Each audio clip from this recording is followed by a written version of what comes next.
ఈరోజు మీరు చూస్తే దేశం మొత్తం యుద్ధ వాతావరణంలో ఉంది. ఏదైతే మన వాళ్ళ మీద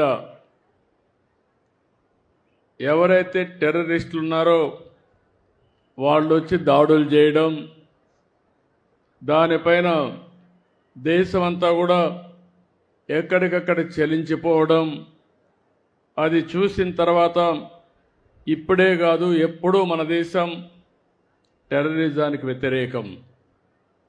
ప్రజాస్వామ్యంలో టెర్రరిస్టులకు ఎక్కడా అవకాశమే లేదు. అలాంటిది మన దేశంలో ఎవరైతే మీరు చూస్తే దేశంలో చాలామంది వివిధ ప్రాంతాలకు చెందిన వ్యక్తులు కాశ్మీర్కి వెళ్ళడం, అతి దారుణంగా అతి కిరాతకంగా ఆడబిడ్డల ముందర పిల్లల ముందర మగవాళ్ళని ఇష్టానుసారంగా చంపేశారు. అది చూసినప్పుడు చాలా బాధేస్తుంది.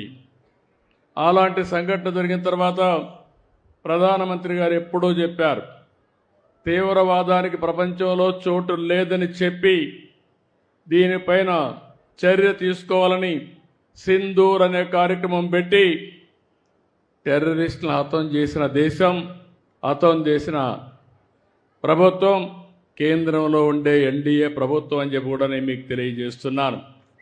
అలాంటి చేసినప్పుడు ఎక్కడికక్కడ వాళ్ళు కరెక్ట్ చేసుకోవాల్సింది పోయి మళ్ళీ ఏదైతే ఈరోజు పక్కనుండే పాకిస్తాన్ అయితే మళ్ళీ మన మీద దాడులు చేస్తూ కవ్వింపు చర్యలు చేస్తున్నారు.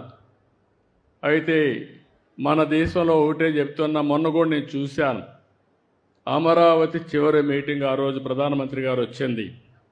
అమరావతిలో కొన్ని లక్షల మంది సమక్షంలో నేను ఒకటే చెప్పాను, ఈ దేశాన్ని రక్షించే శక్తి ప్రధానమంత్రికి ఉంది, ఎవ్వరూ ఏమీ చెయ్యలేరని మేము ఆ రోజు చెప్పాం. అది చేసి చూపిస్తారని మరొక్కసారి మీ అందరికీ విజ్ఞప్తి చేస్తున్నా. అయితే ఒక్కొక్కసారి బాధ కలుగుతుంది. ఇలాంటి జరుగుతూ ఉంటే ఈ జిల్లాలో చాలా గ్రామాల్లో చాలామంది దేశభక్తితో డిఫెన్స్కి వెళ్తున్నారు. మేము కూడా దేశాన్ని కాపాడాలి, నా వంతు బాధ్యతగా నేను కూడా దేశ సేవ చేయాలని చాలామంది ముందుకొచ్చి యువకులైతే ఈ యొక్క రక్షణ శాఖలో చేరుతున్నారు. అందులో చేరిన వ్యక్తుల్లో మన తెలుగు బిడ్డ మురళీ నాయక్ ఈ జిల్లా వాసి. ఆ మురళీ నాయక్ ప్రాణాలు కోల్పోవడం చాలా బాధేస్తుంది. ఈరోజు మీరు చూసినప్పుడు జమ్మూ కాశ్మీర్ సరిహద్దుల్లో పాకిస్తాన్ జరిపిన కాల్పుల్లో మన ఉమ్మడి జిల్లాకు సంబంధించిన వ్యక్తి నిన్న చనిపోయారు. గోరంట్ల మండలం కల్లి తండాకు చెందినటువంటి మురళీ నాయక్ వీర మరణం, దేశం కోసం చనిపోయారు. బాధేస్తుంది. వాళ్ళ తల్లిదండ్రులతో ఇప్పుడే నేను మాట్లాడాను. తల్లి వచ్చి జ్యోతిబాయ్, తండ్రి వచ్చి రామ్ నాయక్. వారికి నా ప్రగాఢ సానుభూతి తెలియజేస్తున్నా. ఈ రాష్ట్రం, ప్రభుత్వం, సమాజం మీకు అండగా ఉంటామని ఈ సభా సమావేశంలో హామీ ఇస్తున్నానని చెప్పి కూడా నేను మీకు తెలియజేసుకుంటున్నాను. 2 సంవత్సరాలు ఆర్మీలో ఉన్నాడు, ఎనలేని సేవలు అందించాడు. మనం అందరం ఒక విషయం గుర్తుపెట్టుకోవాలి, ఈరోజు ఎవరైతే సైనికులు ఉన్నారో వారు బార్డర్లో ఉండి అనునిత్యం మన కోసం నిద్రాహారాలు మాని దేశ రక్షణ చేస్తున్నారు కాబట్టి మనం హాయిగా నిద్రపోగలుగుతున్నాం. అలాంటి ఈరోజు మనం చూస్తూ ఉంటే కొన్ని దేశాలు ప్రజాస్వామ్యంలో ప్రపంచంలో ఎక్కడ కూడా హింసకు తావు లేదు. అందరూ కూడా ప్రగతిలో పోటీ పడవలసిన అవసరం ఉంది. దేశాన్ని అభివృద్ధి చేసుకుని ప్రజలకు మెరుగైన జీవన ప్రమాణాలు అందజేయాల్సిన విషయం ఉండాలి. కానీ ఎక్కడికక్కడ కవ్వింపు చర్యలు చేయడం, లేనిపోని సమస్యలు క్రియేట్ చేయడం చాలా బాధేస్తుంది. అయితే ఇలాంటి జరిగినప్పుడు మనం అందరం కూడా అండగా ఉండాలి. దేశభక్తితో ముందుకు పోవాల్సిన అవసరం ఉంది. మన రాష్ట్రంలో ఉండే అన్ని ప్రాంతాలు కూడా అప్రమత్తంగా ఉండాలి. దేశం చేసే పోరాటానికి ప్రతి ఒక్క వ్యక్తి సంఘీభావాన్ని తెలియజేయాలి, అండగా ఉంటామని నినదించి చెప్పాల్సిన అవసరం ఉందని చెప్పి కూడా నేను మీకు తెలియజేస్తున్నాను. అందుకే ఇప్పుడే కేశవ్ గారు అన్నట్టు భారత్ మాతాకి అంటే గట్టిగా జై అని మనమందరం నినదించడమే కాకుండా అండగా ఉండాలని చెప్పి మరొకసారి కోరుతున్నా. భారత్ మాతాకి, భారత్ మాతాకి, భారత్ మాతాకి. అదే సమయంలో ఎవరైతే చనిపోయారో, వీర మరణం పొందారో వారి కోసం 2 నిమిషాలు మురళీ నాయక్ ఆత్మకు శాంతి కలగాలని కుటుంబ సభ్యులకు ప్రగాఢ సానుభూతి తెలియజేసుకుంటూ 2 నిమిషాలు మౌనం పాటిద్దాం. చిత్తూరు జిల్లా కుప్పం నియోజకవర్గం నుంచి రామకుప్పం మండలానికి చెందిన ఎంపీటీసీలు, సత్యసాయి జిల్లా పెనుగొండ నియోజకవర్గం నుంచి రొద్దం మండలానికి చెందిన ఎంపీటీసీలు,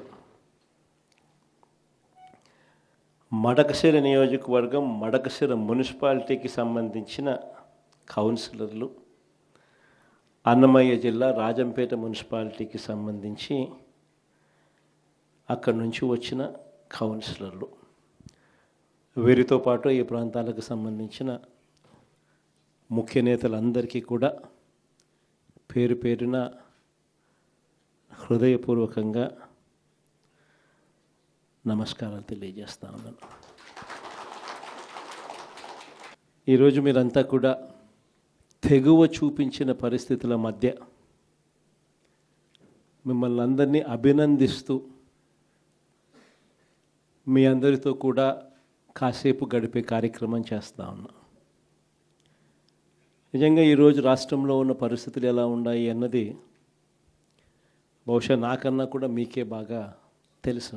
రాష్ట్రంలో ఈరోజు విలువలు లేని, విశ్వసనీయత లేని, ప్రజాస్వామ్యాన్ని కూనీ చేస్తూ ఉన్న పరిస్థితుల మధ్య రాజకీయాలు జరుగుతూ ఉన్నాయి. ఇలాంటి చెడిపోయిన ఈ రాజకీయ వ్యవస్థలో